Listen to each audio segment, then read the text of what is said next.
Showtime? Go time.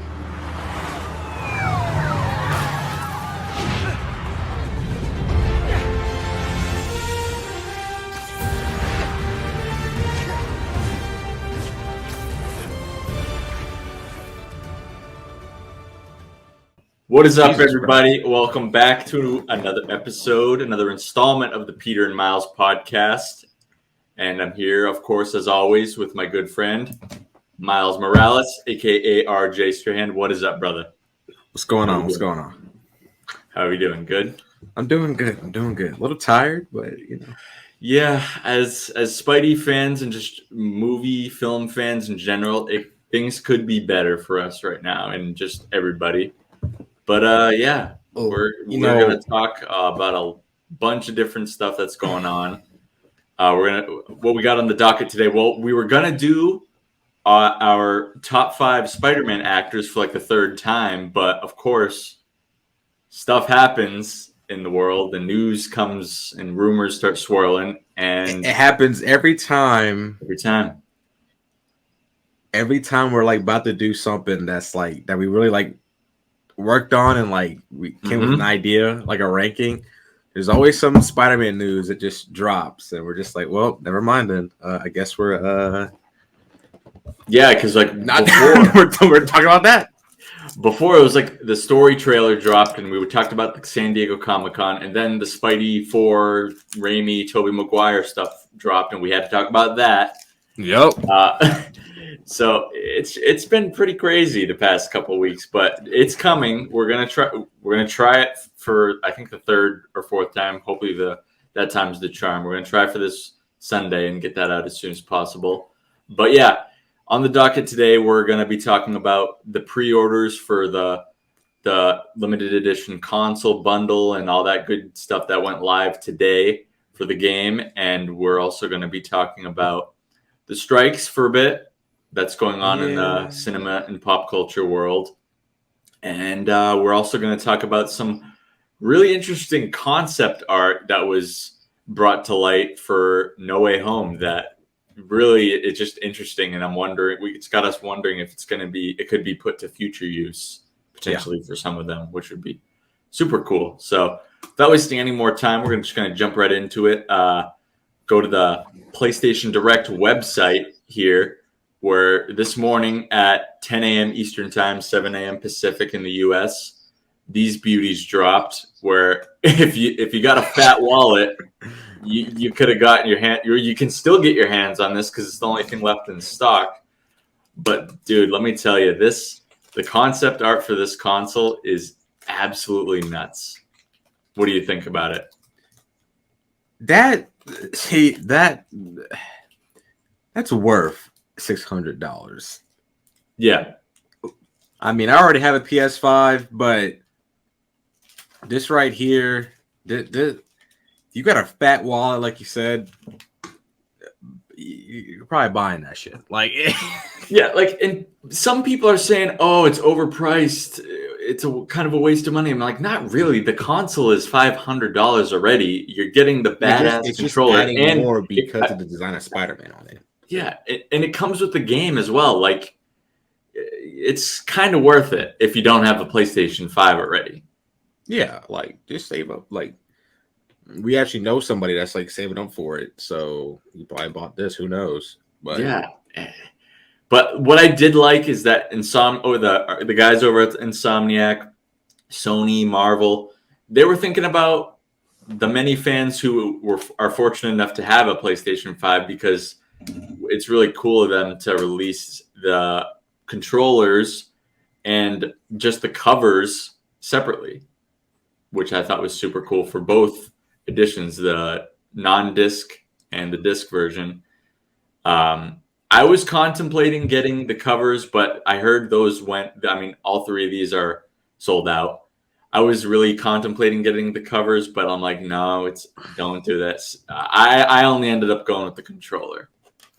See, I would have bought the controller, but I've been spending money lately on Funko Pops, and you know, Funko Pops are cheap, but like it adds up after a while. Yeah, it's good to treat yourself, but you got to be cautious of your wallet and your expenses that you got going on. So I would have bought this, but because that's a damn badass controller. But yeah, I just yeah. No, I don't. I mean, I've been spending more than I probably should have. Shamoon will let me know that. I mean, I think the major purchases I made the past few months were this comic Spider-Man 1, Todd McFarlane. I got the collector's edition bundle when I pre-ordered the game, and then this controller. So I kind of spoiled myself a little bit, and I think that's where I'm going to draw the line. I'm going to chill for a bit because I really want to save for the next time we go on a trip together. Yeah. So I really got to think of that along with all my bills and stuff. But yeah. Car insurance and all that stuff. Car insurance, rent, groceries. We just talked about the crazy grocery prices. But yeah, but if you're, like you said, if you're swimming in the money, you could swing it. Yeah, you're putting it to good use with this because these are freaking sick. Yeah. But yeah, for the everything's sold out everywhere pretty much besides the bundle. So if you're massively late and you don't have a PlayStation 5, go to PlayStation Direct and snag this puppy before it's gone. Get it right now because it might be gone. So. Yeah, they're not. The Insomniac said they're not restocking. So once it's gone, man, once supplies are out, they're out. Yeah, they ain't making more. So I actually think PlayStation is going to do that more often now. I think not when it comes to like future consoles, but they're not going to restock anymore. I think low key when they first sold the PS5s, I think that kind of woke saying, "Oh man, we really can't restock some of these." I mean, yeah, they'll probably restock obviously for the PS6, but like when it comes to special editions, they're not going to do that. I don't think. Yeah, and for those of you who are listening to the pod on Apple Podcasts and didn't see me share my screen, I'll just give you a quick pricing for each of them. So the limited edition bundle that comes with the controller, the brand new console with the covers, and the digital edition of the game, that costs $599.99, basically $600. The controllers costed $80 and the covers costed $65. But the covers and the controller separately are both out of stock everywhere, so you don't really got to worry about that. But yeah, the console bundle that's still available is $600 hairs. So dollars. It's a lot of money, man. A lot of money. I mean, I was lucky enough to get my PS5 the week it came out. I don't know how I did that, but I managed. I skipped a few college classes and I grinded hard. And I secured it. So got a PS5. But yeah, so that was kind of it for that little segment. We just wanted to touch upon that for those of you who weren't aware. But yeah, next I think we can talk about the concept art that was revealed over the last few days. That really came out of nowhere. It came out of nowhere. Yeah, and I love it when like films and movies do stuff like that. Yeah, they released like what the beginning stages of like, what they were doing and stuff. So this one, I definitely did see this, but I didn't know how legit it was, and turns out it was pretty legit. Was the options for Tom's lenses in No Way Home? I mean, ultimately, they ended up keeping with what he always had for the most part. Maybe a few little tweaks there, but yeah. I think that the top left is pretty much what they went with. What they went with, yeah. I mean, the bottom one are like the McFarlane lenses, like those. Yeah, it doesn't go with like Tom's style in his suit, and it would have looked a little like Andrew's suit. So they want to differentiate the three Spider-Men. Obviously, I think that they could use the bottom lenses for Andrew in the future. They could probably do that. Yeah, and this is like I think Ultimate Spider-Man vibes.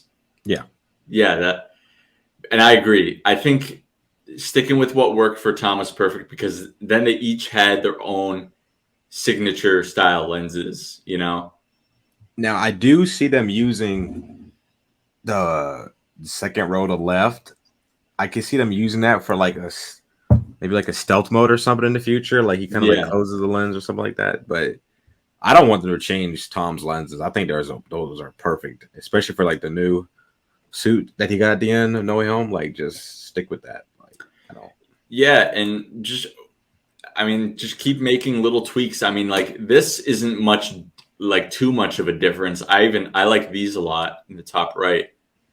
They kind of like bring a more of a Toby shape to his lenses. Yeah, which I kind of like, but yeah, just stick with the same similar formula. If you're gonna make any like more drastic changes, then I think the most you do is right here.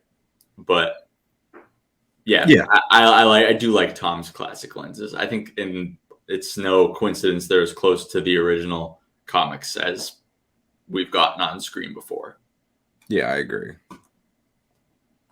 Yeah, I like just keep it with the regular lenses, but it's cool that they were considering it and playing around with like designs and stuff. Yeah, you love to see like the ingenuity that they're bringing to the table for it. Yeah. So now this one is concept art of Tom Holland's Spider-Man meeting J. Jonah Jameson for Spider-Man No Way Home. And this was is J. Jonah Jameson in his freaking boxers right here? This would have been I think this scene, if this were to happen in the film, if they actually did this would have been the funniest shit ever. Yeah. Especially if Tom showed up in his Spidey suit. You know what? I have a theory. I think that if this were to happen, I think this is after Aunt May dies and he confronts him. You know how in No Way Home, like before the three Peters are about to fight the villains, and he calls J. Jonah Jameson. Yeah. I think that they wanted to originally, like, this concept art kind of says that they wanted to like have him go face to face to him and stuff. I actually think that would have been really cool. That would have been good. Yeah. Because that's never been done before in the films where like J. Jonah Jameson knows like Peter who Spider-Man is, and like imagine like Peter's talking to him like in the suit but he doesn't have the mask on. So I think that would have been really, really cool. Like, yeah, I've always loved it in the comics, in the animated series, and even that brief bit in the first Raimi film where we get interactions face to face with J. Jonah Jameson and Spider-Man. I am always a big fan of that because, I mean, J. Jonah is one of my favorite like comic book characters, let alone Spider-Man. He's funny as hell, man. Yeah, he's just, and it also helps a lot when you got a guy like J.K. Simmons, who's arguably the best comic book casting of all time. Yeah, like you look at the scene in like No Way Home, or like where Peter says, "I'm at the Statue of Liberty," and J. Jonah's like, "Oh Jesus, he's at the Statue of Liberty. He's going to destroy another thing." And before we move on, I just want to say, probably my favorite scene from No Way Home, and you will probably agree with this big time, is when right after Aunt May dies and we get a little monologue voiceover from Jonah Jameson. You see it's in the rain. Oh, dude. Spider-Man touches turns to ruin. Oh, yeah. I don't remember I'm paraphrasing a little bit, but he's like, "When will we wake up and take back our city," or something like along those lines. And it just, I'm like, holy shit. Not now, Jameson, but adds that more gut punch. I honestly think that this version, the MCU's J. Jonah Jameson, is worse than the Raimi version. Yeah. Because the Raimi version, at least he kind of felt bad in Spider-Man 2. Yeah. Where, like, obviously he doesn't know Peter is Spider-Man, but he felt bad, like, when Spider-Man wasn't like, out saving the city and stuff. He actually felt bad. And obviously, like, it kind of goes back to the way he is, like, after like the suit's stolen. But this right here, he is so such an asshole in this movie. A brutal mofo, dude. Yeah. Like, gosh, man. No wonder you have no hair in this universe. He's trying to catch, like, that scene where Peter's climbing the wall and J. Jonah's like, "Now I've got you." It's like he just wants to catch him and like just doing bad stuff. Yeah, man. Like I couldn't. I mean, maybe I couldn't really see Raimi Jonah Jameson doing stuff like that. Yeah, I see what you mean. Yeah, I mean, maybe he would, but I don't know, man. Yeah, it's just freaking hilarious. But yeah, if this scene would happen, it would have been amazing. But I think the phone low-key call that worked, would've- but this would have been better. I think they should have went with this though, but it doesn't matter though. It was still a great film nonetheless. But I think this would have been an awesome scene. All right, now this is where it starts getting freaking awesome, dude. So we got roughly the same designed suit for Willem Dafoe's Green Goblin, but obviously he's lost the Goblin helmet, and he's got more of just like the eye lenses. He's kind of got like a Scarlet Witch type mask. Yeah. And I don't know, man. What do you think? I kind of like it. It's all right. Yeah, I don't mind it. I feel like it would have been cool, like if, because we all know that bridge fight was supposed to be like 15 minutes originally. Yeah. Like he was supposed to fight not just Doc Ock, but also Green Goblin. So like, it would have been cool. Like, let's say they're fighting, and like that mask shows up like right then and there. Like, let's say Peter breaks the mask or something, but then like he has a backup one. Like that would have been. I think that would have been awesome. As much as I love No Way Home, it's my favorite Spider-Man movie, but that was the biggest blue ball in cinema. Oh yeah, when you're about to. Yeah, and then he just gets flipped away by Strange. I'm like, come on, man! What are you like, doing? damn it, bro. One of the biggest blue balls. Like you could have seen like Doc Ock maybe fight him. Who knows? Dude, yeah, imagine if we saw Doc Ock fighting Goblin. Yeah. Like we both love No Way Home, but there are some missed opportunities in there. As much as we love it, it's still a great movie. Like I have to say that it's a great film, but there are some missed opportunities in that movie where they could have done like the villains fighting each other. Like I just, Dude, yeah, that would have been insane because we never even knew that Norman. There was no connection between Norman and Otto that they even knew each other. Yeah, it was cool that Otto obviously was like, Norman, you're supposed to be dead, but if we could have seen, they knew each other, but they weren't like. I don't think they were close. If that makes sense, I'm not sure. Yeah, because like in the game, they were in college together and they worked together. Yeah, they said they started Oscorp together. Whereas here, it's a whole different story. Yeah, I think I forgot what Spider-Man 2 says, but like Doc Ock knew Harry and he knew Norman. I gotta rewatch it, but I'm not sure what their relationship was in the Raimi films. That's what I love about these different Spider-Man universes, whether it be the games, the movies, the shows. The little tiny or not tiny, but like some of the littler details that are just different.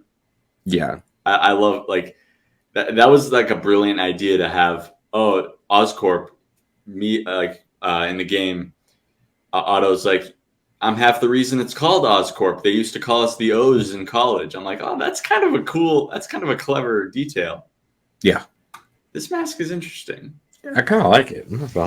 Scarlet Goblin. Scarlet Goblin. Oh. They nailed Defoe's just facial expression. They do, man. Now this is kind of a funny one. So we got MJ with the why is Ned in the background right there? Well, yeah, why is this freaking? Never mind, I won't say that. What the freaking? Why is he just sitting there? Like I don't know. He looked goofy with the cloak of levitation saving him. I would have rathered it be her, to be honest. I mean, I'm kind of glad they went with the Andrew saving her so he can get his redemption. Yeah, I guess. Yeah, you're right. If the cloak saved her, that probably wouldn't have happened. So, I mean, it's cool nonetheless. Like maybe like there could have been like another scene before that where like she has a cloak of levitation on. But yeah. Oh man, it looks like they pulled this right out of the freaking film. Yeah. It's crazy. Now this is cool. With the Goblin with an Iron Man, what is it, Mark III? I think so, yeah. Mark III styled suit. That looks freaking sick, man.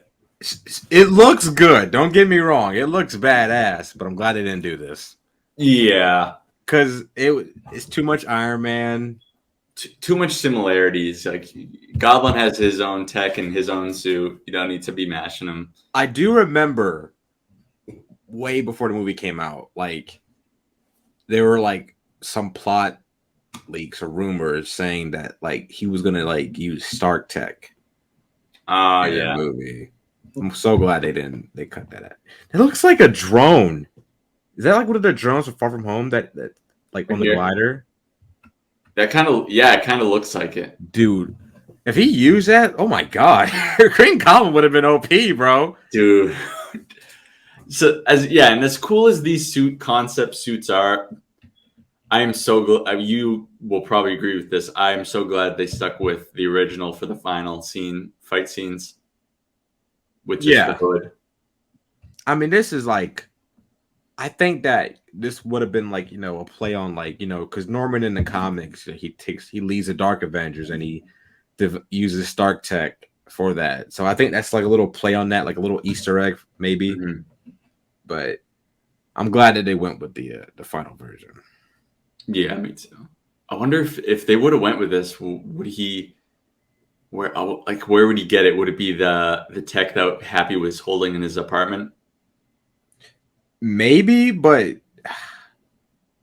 I don't think it would have been Avengers Tower because they got rid of all the stuff in Homecoming and they transferred it. Right. I don't know. Now this one is interesting. Dark Elf suit. It looks freaking scary as shit. So it has a little read up. There was a desire to get him closer to the comic version where he looks like a goblin. I remembered that in Marvel Studios Thor, The Dark World, there were the Dark Elves who kind of had a similar feel to them. In this story, a damage control facility could have had some old armor from the Dark Elves, enabling Osborn to have the ears and more of a goblin appearance, and it's actually rooted in the Marvel Cinematic Universe canon. I was excited about that possibility. That is interesting. He would have got it from damage control. Dude, this looks rugged. This looks rugged too, man. Honestly, I would have went with this. I mean, don't get me wrong. I love that font. I love what we got in No Way Home, but this isn't a bad idea either. Yeah, it looks pretty damn close to the comics too, man. Looks freaking scary. Yeah. I mean, Willem Dafoe's face can be scary enough, but this just adds to that. Like, imagine this is the apartment fight scene. He's like turns into that. Like, all right. So I think the last image we want to talk about is this. Wait, yeah. But hold on. Go back to the Norman one for a second. That one. I think they wanted to like combine. I think they wanted to combine the OG Raimi suit with like the comic accurate, and he has a hood. Yeah. But then like they ultimately like wanted to like show Defoe's face more, so they kind of abandoned the mask, but wanted to like show more of his eyes and all that. So I think this is when they started like saying like, okay, let's just keep the original but make it more modern and stuff, and like comic accurate. But I don't know. I would have loved to have seen him like wear this. But I like both though. I like what we got in No Way Home though. I like it better, but this is badass and scary. That is freaking super cool, man. Yeah. What's the last image? Oh, this is one of the more interesting ones. What? Ned Leeds concept art as the Hobgoblin. So it's funny that they made concept art for this movie for him. I don't think, and he's wearing an orange hoodie too. I don't think that they were going to. I think this is just fun. Like this, they were probably having fun in there, and just like, hey, here, But yeah, I don't know what it's just funny. Like, I'm glad they didn't put this in the movie though. I know that. Do you think Ned will become the Hobgoblin at some point? No. Not believable. I just don't. I just don't see it. Just don't see it. Also, no offense to Jacob Batalon, I just don't know if he could pull off. He's too nice, I feel like. Yeah. I just don't know. I mean, it could make sense. I mean, obviously, he doesn't know who Spider-Man or even Peter Parker is anymore, but I just don't know. I can't picture him running around with pumpkin bombs blowing shit up. I just can't see it. And how would he even acquire this tech? What is he going to do? Is he going to acquire it at MIT in Boston and light up Boston? Boston? I hope Boston? Not. You better not. I hope not. I hope not. First off, the thing is, they would have put that in the movie. You'll have to explain how the hell does he even get on the glider? Like, how the hell did you manage to get Norman Osborn off the damn glider and you get on it? The cloak's gonna have to levitate his big ass up there, man. That's the only explanation. How the hell would you explain that? That's it. Oh man, that's funny. Yeah, I definitely think they're taking a piss with this one. I think they were just screwing around.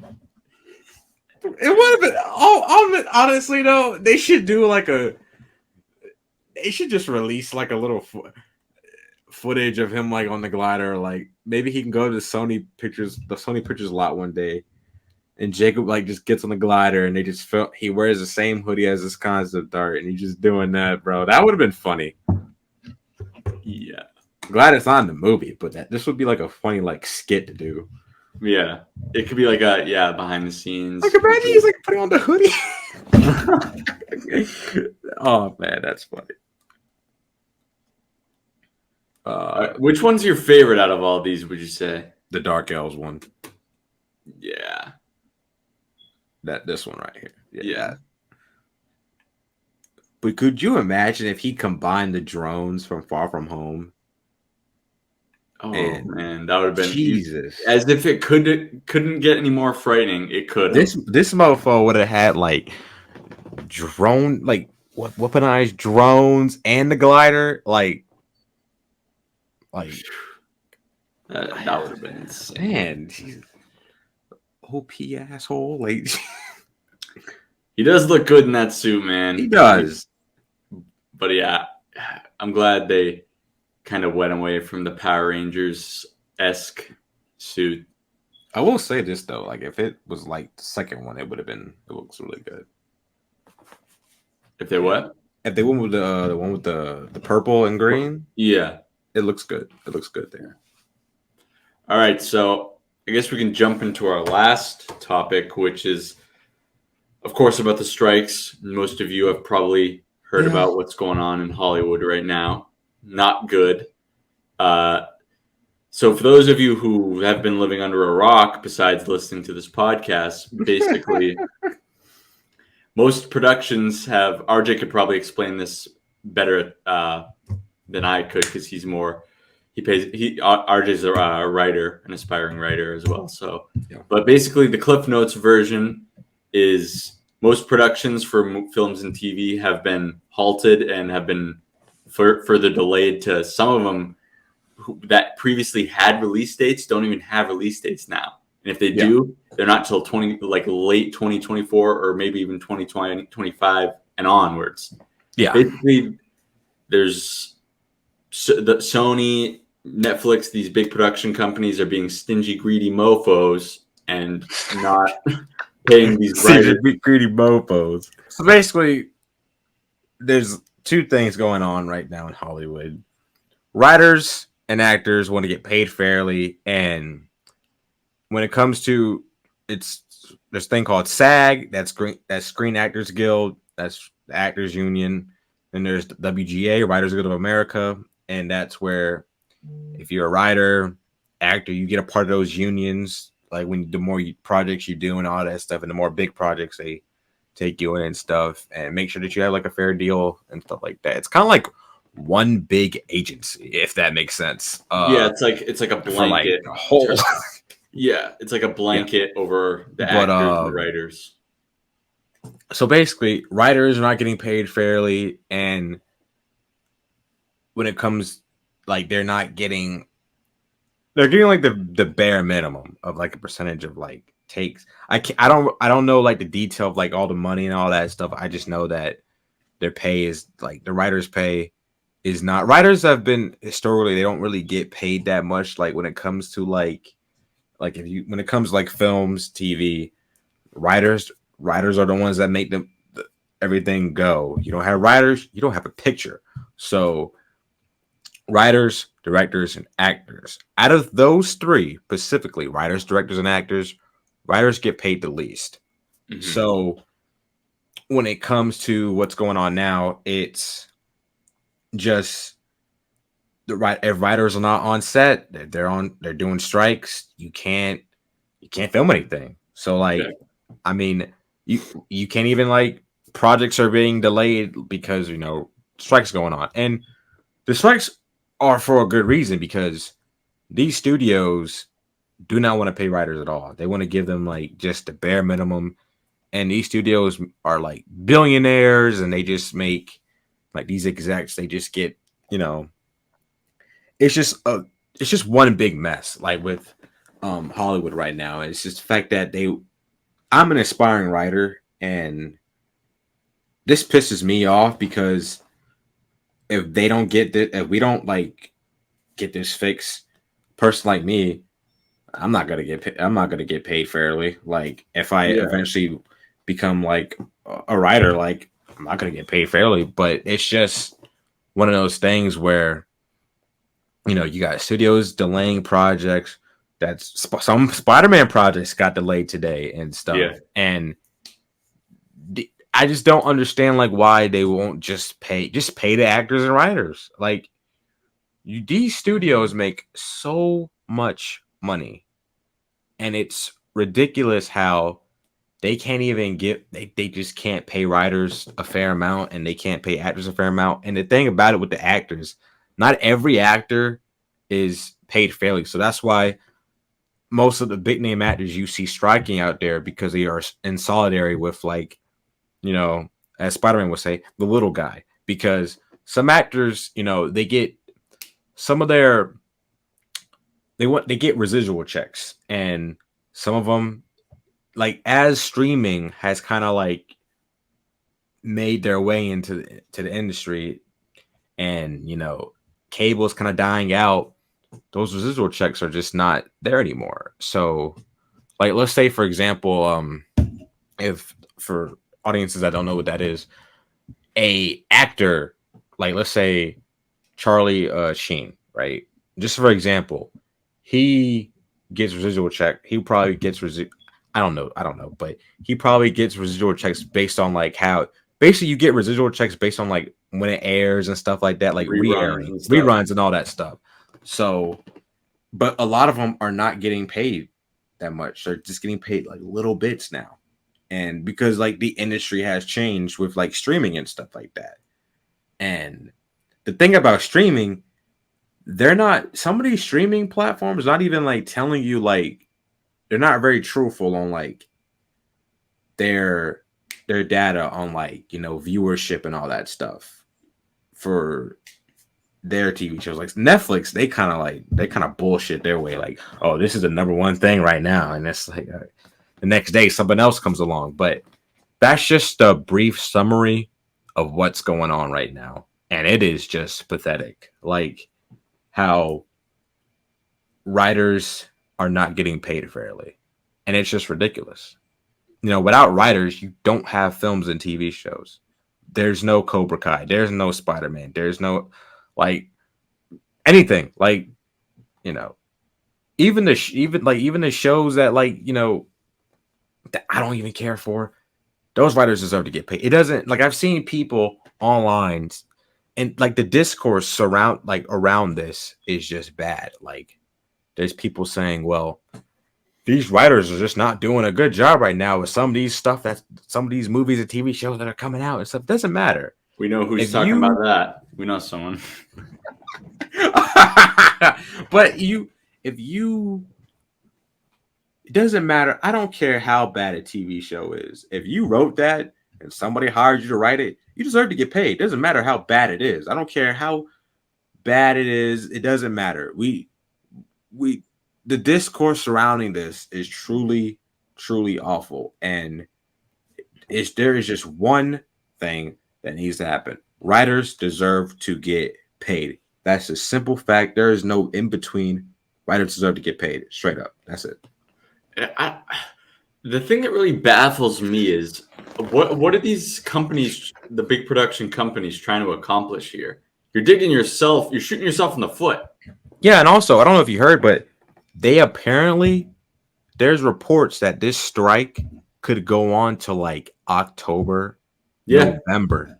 And the thing is, like, there was a report that came out about these studios are waiting until like they become broke. They become broke and they're like homeless or whatever. Like that is just some sick, twisted shit.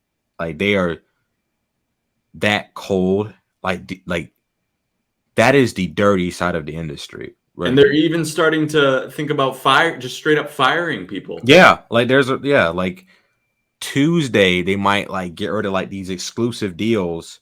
And for audience members, I don't know, like writers, actors, directors, they sign like exclusive deals with like studios all the time. But here's the thing, it's contracts with like these big studios, they can just terminate that shit at any time. Yeah. And you can't do a damn thing about it. And that is just a scary thing that we could like Tuesday. I really hope that they don't do that. Like that is some low level shit. If you're just willing to do that, just terminate contracts with writers just because they're on strike and fighting the good fight for payment for themselves, that's just fucking ridiculous. Some double cross and spineless shit. Negan would say. Yeah, and it's just like we got so many projects delayed because studios don't want to pay writers, and it's like, no, studios, it's your fault. You don't want to pay writers shit because we gotta delay projects because like it's like, no. And the thing is, though, some of these studio heads have come out and like said stuff, and you can tell that they just don't care. Yeah, and you're gonna care when your bank accounts eventually dry. These studio heads are losing money every week because there's no movement. You know, there's no projects are not moving forward. Nobody's at work. Actors and writers want to go back to work. All you have to do, studios, is pay them. It is not that fucking hard. Like, I just don't understand why. If this goes on till like October, oh boy, like I might act a fool. Like, this is ridiculous. Like, they need to like pay writers and actors. It's that simple. And the thing is, though, I kind of wish the directors did not sign a contract.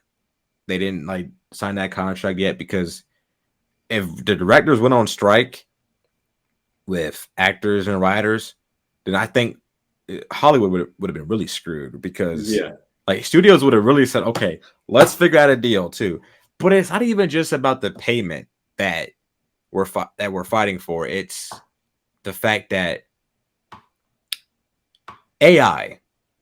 Yeah, jeez, don't get me started. AI is dangerous as shit. Okay, some of these studios are like all for it. Like, they want to like use So for example, extras might be out of work if AI really like. If these studios really like just fully get on board with AI, like AI is already scary for one. Yeah, we've seen those generation apps, like you know those apps, like you can type in whatever you want, like Spider-Man eating at McDonald's out of weight or overweight. Yeah. You can look that up and it'll generate an image in seconds of that. That's frightening. I don't want to see an AI movie. I don't want to see that shit. That's not art. I'm sorry. Like, I don't want to see that shit. And the fact that they want to use like an actor's likeness for AI and their own purpose, that is scary as shit, man.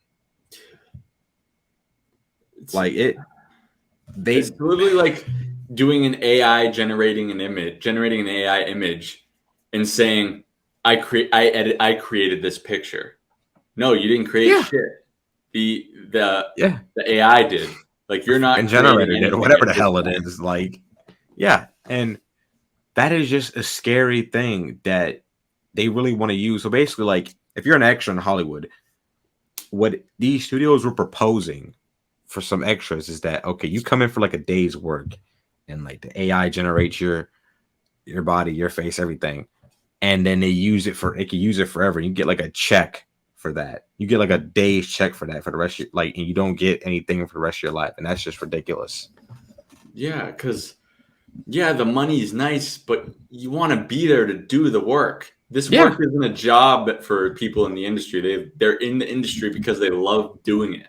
Yeah, and also the biggest misconception about this industry is that everybody, and I've had conversations with some friends about this.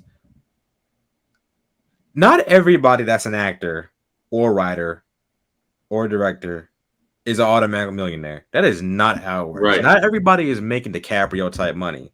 Like, that's just not the case. Okay, there are some actors that live like everyone else, paycheck to paycheck. It's not, not everyone's an A-lister. Yeah, not every actor is an A-lister, and it's just ridiculous how some people really think that every actor in Hollywood is just like automatic bank. Like, that is not the case. No, like they're just average. Some of them are just average Joes like you and me. Yeah, and it's just ridiculous that people really do think that way.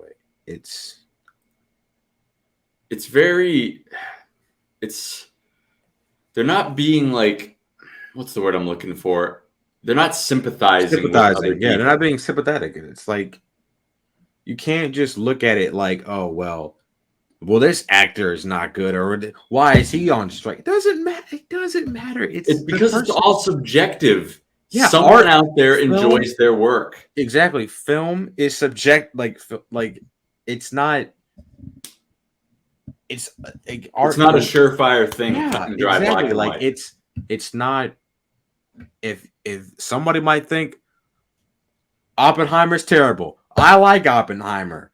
Like, I love that film, but somebody might think it's bad. But that does not mean that, like, Look, TASM 1, not a good movie, but they deserve to get paid. Exactly, it's a good movie. RJ thinks it's a good movie. I think it's a fine movie, but they still deserve to get paid, because I'm not gonna lie, they worked hard for that movie. Exactly. Like the writers were smoking a little bit of crack, but give them a check. Give them a check. Like, you hired studios, you hired them to do a job, you got to pay them. It's that simple. So, like, art, like you said, art is subjective. Like, film is subjective. We're not all gonna agree, but just because you didn't think a project is good doesn't mean that person involved with the film should not get paid. They absolutely should get paid, whether you like the film or not. And that is a problem like with people on how we view things and stuff like that, specifically with writers. As an aspiring writer, some of these people piss me off when they go after writers of films that they didn't like, and they just think that, oh, well, he just, you know his name when you didn't like the project, but you don't know his name when the project's good. Yeah, it's like, let me give you an analogy here. So those people that are saying, why are they getting paid? The movie sucked. They still did their job. Their job was to create a film and get a film out. If they did not do that, then they did not do their job. Yeah. Whether you like it or not is not their job. Exactly. They're doing the story that they were set out to create, whether it was influenced by studios or whether it was influenced by themselves.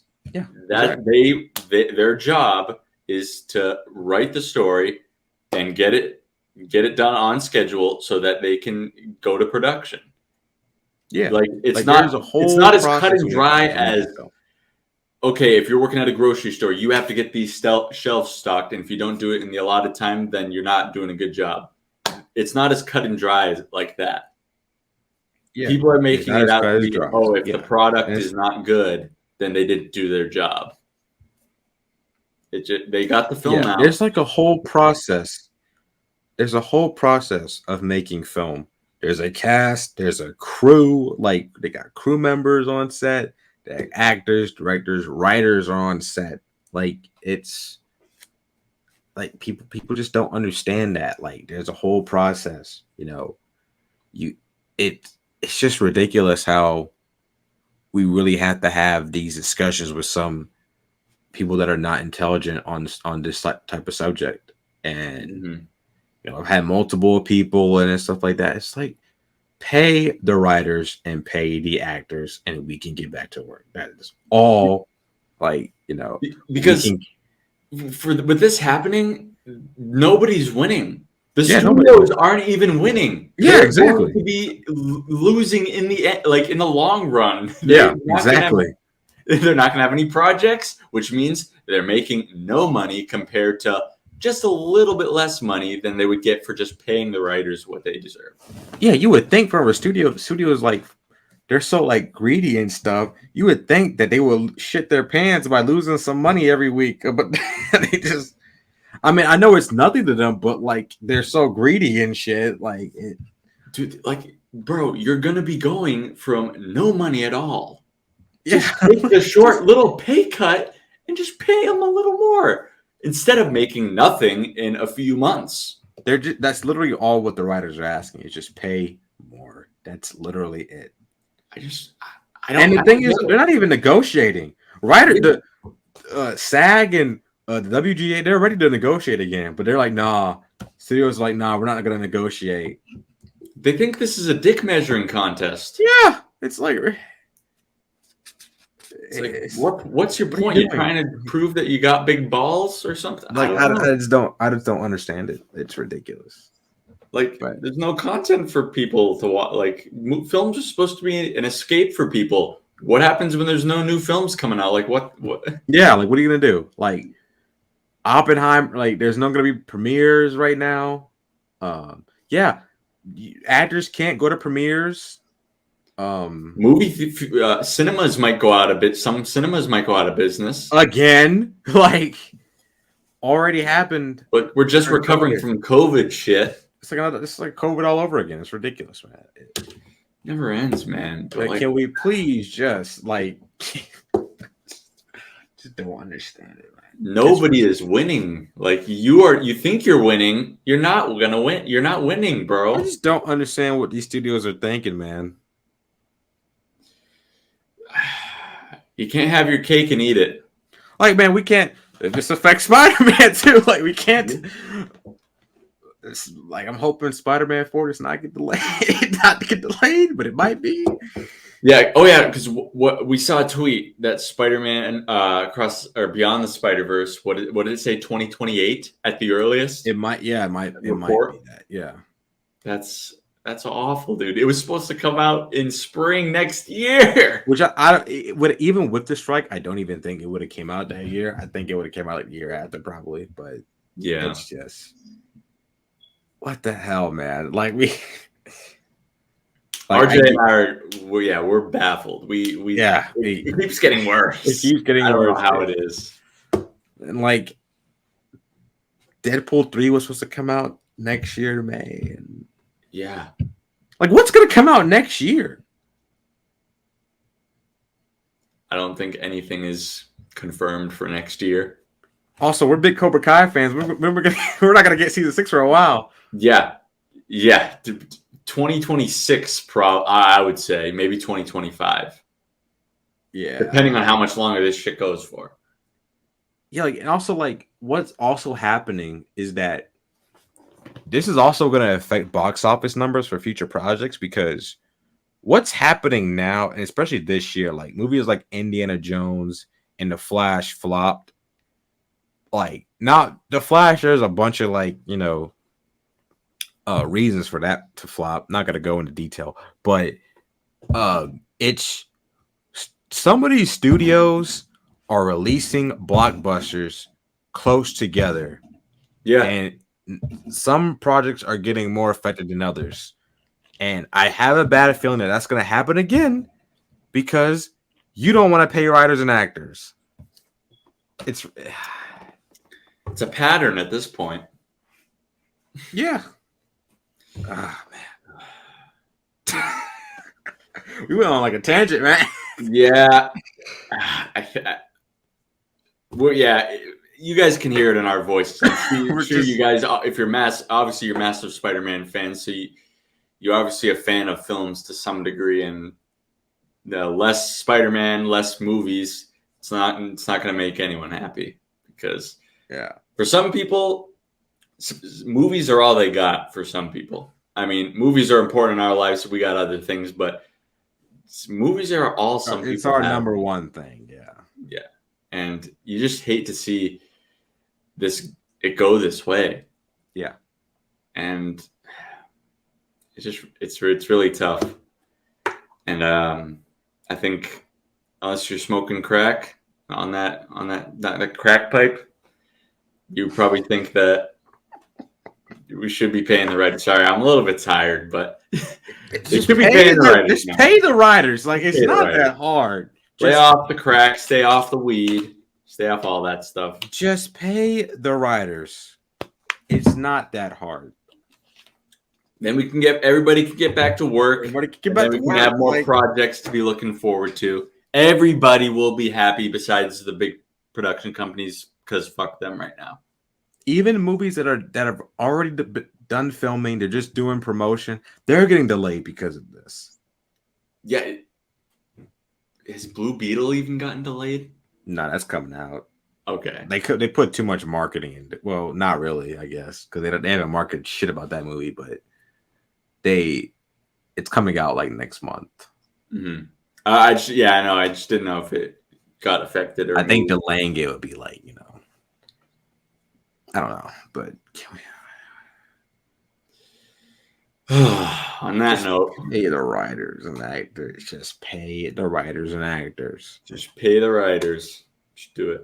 But guys, I think that's going to do it for this episode. It's been an eventful one. We covered a plethora of topics. The concept art for No Way Home, the Spider-Man console bundles for Marvel Spider-Man 2, which is completely badass. Game comes out in less than 3 months. Yeah, less than 3 months now. It's going to go by fast. And we also touched upon in excruciating detail with the SAG and WGA strikes that are going on.